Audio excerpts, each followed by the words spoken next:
ایک دفعہ کا ذکر ہے، کسی ملک میں سخت جنگ ہوئی جس کے باعث پورا شاہی خاندان مارا گیا، لیکن ایک شہزادی جس کا نام سمرا تھا، بہت اچھی لڑکی تھی، وہ اس حادثے میں بچ گئی۔ شہزادی اداس رہنے لگی۔ حادثے کے کچھ سال بعد شہزادی جنگل میں جانا شروع ہوگی اور کچھ دن کے بعد جنگل کے جانوروں سے اس کی دوستی ہو گئی۔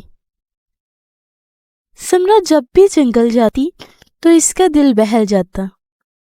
جنگل میں سب شہزادی کو چاہنے لگے سوائے ایک ملکہ مکھی کے۔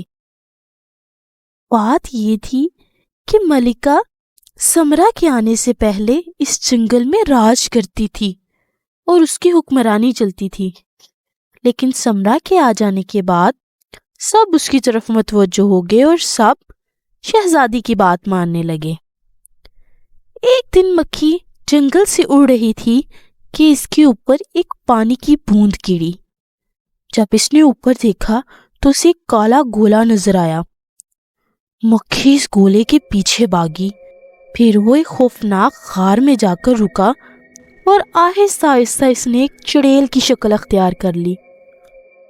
مکھی نے چڑیل کو ساری بات بتائی تو چڑیل نے کہا، اگر تم میری بات ماننا اور میری مدد کرو تو میں تمہارا کام آ سکتا ہوں۔ مکھی نے چڑیل سے کہا، تم ایسا کیا کرو گی جس سے میرا کام ہو جائے گا؟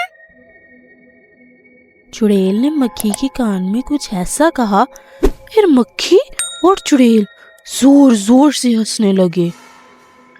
اگلے دن جب سمرا جنگل میں آ رہی تھی تو جب اس نے جنگل میں قدم رکھا تو اچانک پھر اپنے گھر پہنچ گئی۔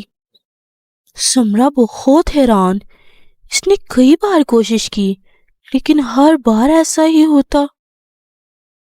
آخر کار شہزادی نے جنگل میں جانا ہی چھوڑ دیا۔ شہزادی کے جنگل میں نہ جانے کی وجہ سے جانور بہت پریشان ہو گئے۔ پھر سب جانوروں نے سمرا کے گھر جانے کا فیصلہ کیا، جو کہ جنگل سے دور ہی تھا۔ جب یہ سب جانور جنگل کے آخر میں پہنچے تو اچانک یہ سب جنگل کے بیچوں بیچ پہنچ گئے۔ یہ جانور اس راستے سے گئے جس کے بارے میں کوئی نہیں جانتا تھا۔ پھر تب وہ گاؤں میں پہنچے۔ صبح کا وقت تھا، اکثر لوگ سو رہے تھے۔ شور کی آواز سن کے شہزادی کی آنکھ کھلی اور وہ اپنے سب ساتھیوں کو دیکھ کر حیران رہ گئی۔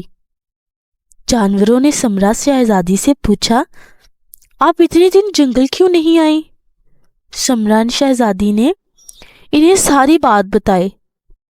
تب جس راستے سے وہ آ رہے تھے اسی راستے سے شہزادی کو لے کر گئے۔ پھر سب نے بہت سوچا لیکن کچھ سمجھ نہ آئی۔ اچانک شہزادی کی نظر ہاتھی کے ایک بچے پر پڑی جو ایک طرف بیٹھا رو رہا تھا۔ شہزادی نے اس سے رونے کی وجہ پوچھی تو معلوم ہوا کہ چند سال پہلے ایک چڑیل آئی تھی، اس نے جنگل کے بہت سے جانوروں کو مار دیا تھا۔ اس کے والدین بھی اس میں شامل تھے۔ سمرا نے سوچا کہ اگر چڑیل پھر سے آ گئی تو بہت مصیبت کھڑی ہو جائے گی۔ ان میں سے ایک نے کہا، ہم چڑیل سے وہاں جا کر خود بات کرتے ہیں۔ لہٰذا سب غار کی طرف روانہ ہوئے۔ غار کے باہر سے چڑیل کی ہنسنے کی زور زور سے آوازیں آ رہی تھی۔ انہوں نے سنا چڑیل نے مکھی سے کہا، تمہارا کام ہو چکا،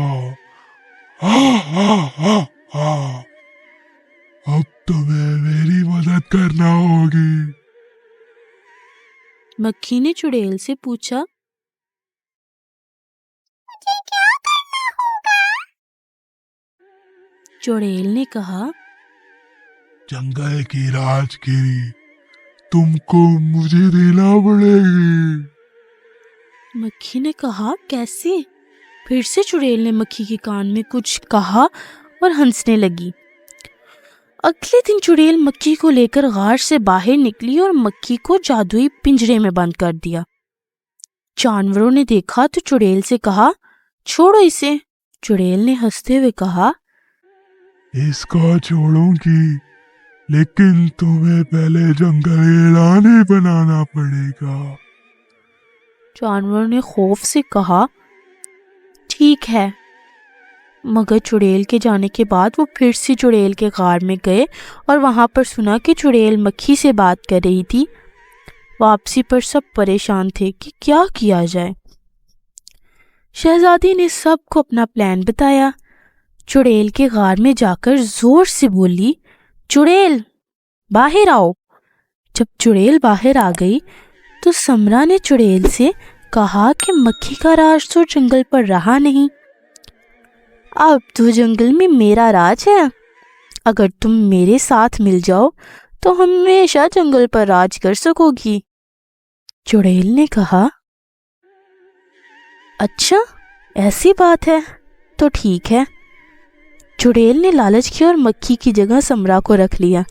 جب چڑیل نے سمرا کو اپنا کمرہ دکھایا تو وہ ایک گیند کے پاس گئی۔